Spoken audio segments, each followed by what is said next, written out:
Assalamualaikum warahmatullahi wabarakatuh. Ada sebuah pertanyaan yang ditujukan kepada saya dari beberapa netizen. Bagaimana cara membaca diagram ini? Ini adalah diagram yang menyebutkan bahwa pendidikan Gibran tidak tamat sampai sekolah menengah atas, seperti yang disyaratkan pada pasal 169 huruf R Undang-Undang Nomor 7 Tahun 2017 tentang syarat minimal pendidikan bagi seorang presiden dan wakil presiden di Republik Indonesia. Kenapa saya berani membuat diagram ini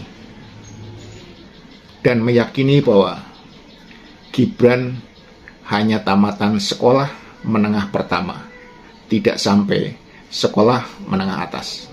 Mari kita lihat bersama.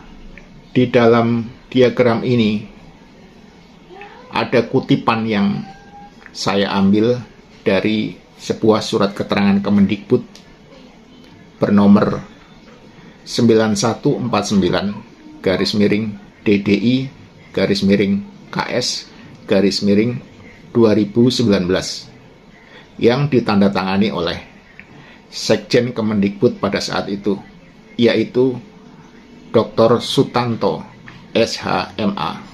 Di dalam surat keterangan tersebut disebutkan bahwa Gibran Rakabuming Raka telah menyelesaikan pendidikan grade 12 di UTS Insert, Sydney, Australia pada tahun 2006. Sehingga pengetahuannya bisa disetarakan dengan sekolah menengah kejuruan akuntansi dan keuangan di Indonesia. Di sini kemudian kita harus melakukan pemikiran secara logis. Sedangkan di sampingnya ada persyaratan untuk mengikuti kursus di UTS Insert, Sydney, Australia.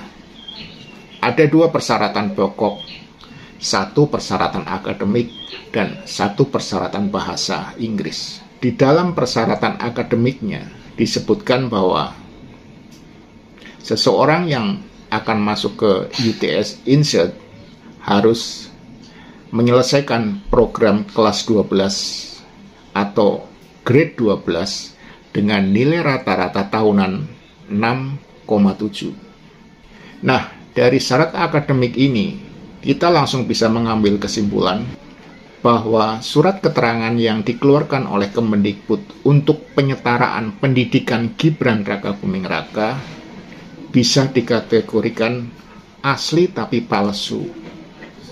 Kenapa demikian? Asli karena memang surat tersebut dikeluarkan secara resmi dari lembaga Kemendikbud dan ditandatanganin pula oleh pejabat yang berwenang pada saat itu. Namun, kenapa kita sebut palsu? Karena keterangan yang disebutkan di dalam isi surat tersebut tidak benar, alias palsu.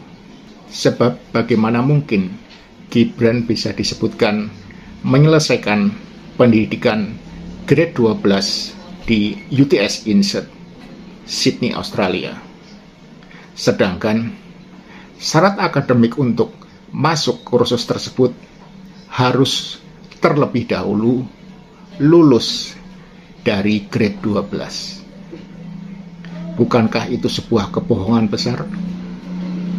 Sebuah rekayasa besar untuk menutupi kekurangan pendidikan Gibran Rakabuming Raka pada saat itu.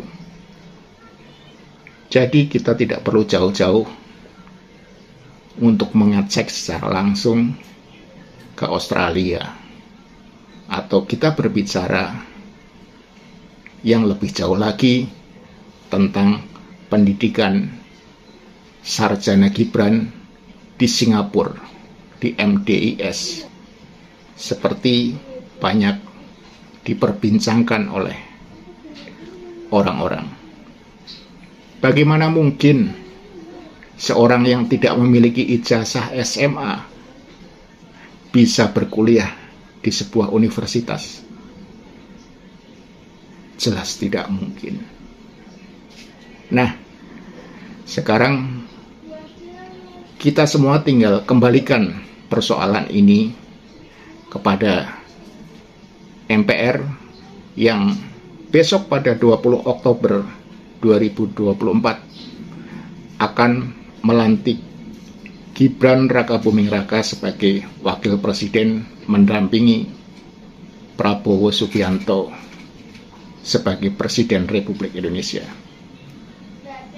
Apakah memang negeri kita, hukum dan konstitusinya sudah tidak berarti di mata para pejabat yang saat ini berkuasa?